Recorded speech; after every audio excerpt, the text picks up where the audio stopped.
राजस्थान के एक गांव में इच्छाधारी नागिन ने दिया एक बच्चे को जन्म, परंतु गांव वालों ने कर दी ये गलती, जिसके बाद जो हुआ जानकर आपके भी रोंगटे खड़े हो जाएंगे। नमस्कार दोस्तों, स्वागत है आप सभी का एक बार फिर से।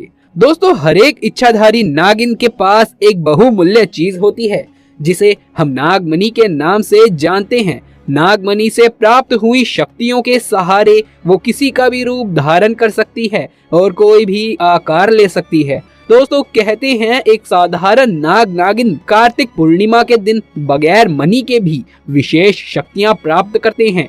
दोस्तों, नागिन महादेव को ही अपना आराध्य मानते हैं। अगर आप भी महादेव शिव के सच्चे भक्त हैं तो सच्ची श्रद्धा से कमेंट बॉक्स में हर हर महादेव जरूर से लिख दें। दोस्तों, ये चमत्कारिक घटना राजस्थान के एक छोटे से गांव चांदपुर की है। दरअसल ये घटना घटित हुई चांदपुर के मुखिया और वहां के सबसे धनी इंसान बृजमोहन जी के साथ। परंतु बृजमोहन आज से करीब 8 साल पहले एक साधारण एवं गरीबी का जीवन व्यतीत करते आ रहे थे। वो अक्सर जंगल में अपनी गाय चराने जाया करते थे। एक दिन वो गाय चरा के अपने घर आ रहे थे तो उन्होंने देखा कि उनकी एक गाय जंगल में ही रह गई है, तो वो उसे ढूंढने के लिए वापस जंगल में चले गए।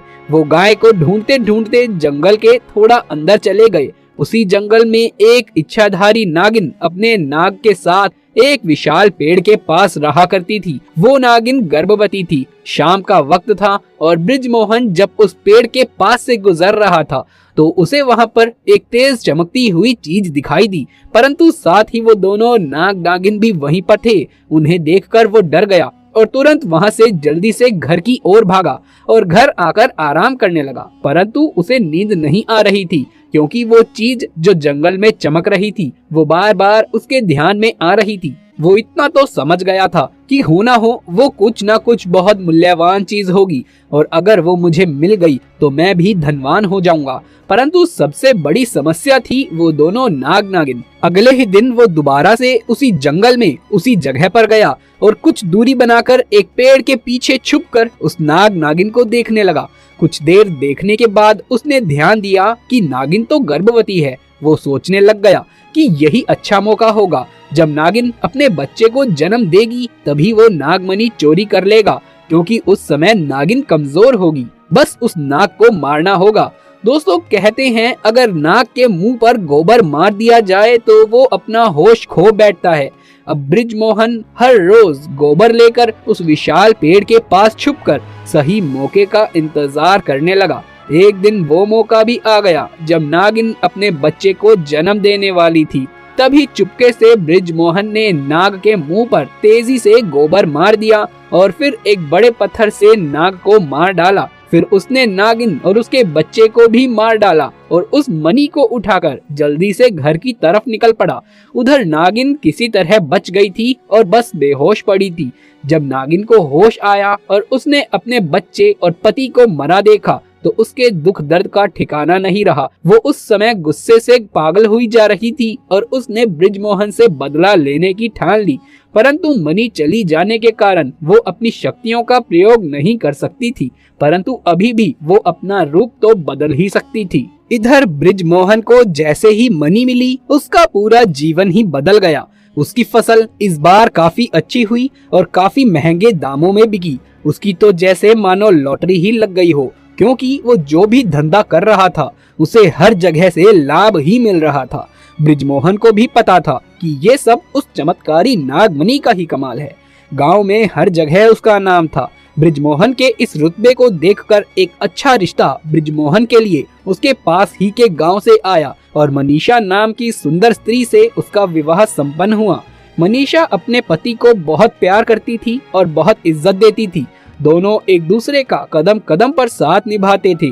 उनकी जोड़ी गांव में मिसाल बन चुकी थी। उधर नागिन भी एक पुरुष का रूप धारण कर दिनेश नाम से बृजमोहन के यहाँ उसका मुंशी बन गया और बृजमोहन का विश्वास जीतने लगा। बृजमोहन भी दिनेश का व्यवहार और वफादारी को देखकर उसे अपना भाई समान ही मानने लगा।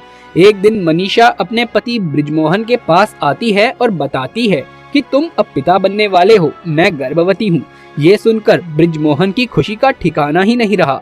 उस दिन वो खुद ही अपने मुंशी दिनेश के पास गया और बोला कि देखो दिनेश, मेरा कोई भाई नहीं है, पर जब से तुम्हारा साथ मिला है तुम मेरे सगे भाई से भी कहीं बढ़कर बन चुके हो। आज मैं बहुत खुश हूँ, इसीलिए आज मैं अपनी पत्नी और तुम्हें एक खास जगह पर ले जाना चाहता हूँ, क्योंकि मेरा इस दुनिया में तुम दोनों के सिवाय कोई नहीं है। इसके बाद बृजमोहन अपनी पत्नी और दिनेश को कार में बैठाकर गांव के एक कोने में ले जाकर कार को एक छोटी सी कुटिया के सामने रोकता है और बताता है कि जब वो छोटा था तो इसी कुटिया में उसकी माँ की जान उसे जन्म देते हुए चली गई थी। उसके पिता तो पहले ही गुजर चुके थे। तब उसे एक बूढ़े बाबा ने यहीं पर दफना दिया और बृजमोहन को उस बूढ़े बाबा ने ही पाला था। बृजमोहन बताता है कि जब भी उसके साथ कोई भी बुरी घटना होती है या वो दुखी होता है तो वो इसी कुटिया के पास चला आता है। यहाँ उसे एक अनोखे से सुकून का एहसास होता है। बृजमोहन आगे बताता है कि आज तुम दोनों को मैं इस जगह लाया हूँ क्योंकि तुम दोनों मेरी जिंदगी का एक अहम हिस्सा बन चुके हो। ये सुनकर सभी की आंखों में पानी भर आता है। कुछ देर रुकने के बाद वो लोग वापस पहाड़ी से होते हुए घर को जाते हैं तो अचानक पहाड़ी पर कार एक बड़े पत्थर से टकराती है और झटके के साथ ही बृजमोहन तो कार में ही फंसा रह जाता है, परंतु उसकी पत्नी मनीषा पहाड़ से नीचे गिर एक पेड़ पर अटक जाती है और उस पेड़ के ठीक नीचे एक गहरी खाई थी। दोस्तों, वो रात कार्तिक पूर्णिमा की ही रात थी। दिनेश अपनी शक्तियां पाकर पुनः नागिन रूप धारण कर लेता है। बृजमोहन दिनेश को देखकर चौंक जाता है। दिनेश पुनः नागिन में बदल गया था। वो नागिन बृजमोहन को बताती है कि एक दिन वो भी ठीक ऐसी ही परिस्थिति में फंसी हुई थी जब बृजमोहन ने उसका पूरा घर संसार लूट लिया था, उसके पति और बच्चे को मारकर, और आज मेरे पास बदला लेने का सही मौका है। बृजमोहन घायल गाड़ी में फंसा हुआ था और रो रो कर नागिन को बोलता है कि भले ही मेरी जान ले लो, लेकिन मेरी पत्नी गर्भवती है, उसे छोड़ दो। परंतु तभी उस नागिन को अपनी वही स्थिति याद आती है कि क्या होता है जब कोई अपना छिन जाता है, वो जिंदगी का सबसे बड़ा दुख होता है। नागिन ने बृजमोहन का उसकी पत्नी के प्रति सच्चा प्यार देखकर उसे माफ कर दिया और मनीषा को उस पेड़ से निकाल कर बचा लिया तथा दोनों को हॉस्पिटल छोड़ खुद उस जंगल में वापस उस पेड़ के पास ही चली गई। जब बृजमोहन अस्पताल से स्वस्थ होकर अपनी पत्नी के साथ घर वापस लौटा तो उसे अपनी गलती का एहसास हुआ और उसने जाना कि उसने कितनी बड़ी गलती करी है।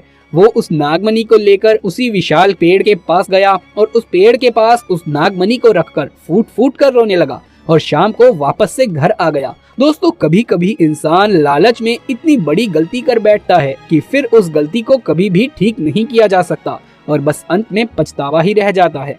दोस्तों, ये घटना आपको कैसी लगी हमें नीचे कमेंट बॉक्स में लिख करके जरूर से बताइए। यदि ये वीडियो पसंद आया हो तो इस वीडियो को लाइक करके अपने दोस्तों और रिश्तेदारों में ज्यादा से ज्यादा शेयर कर दें।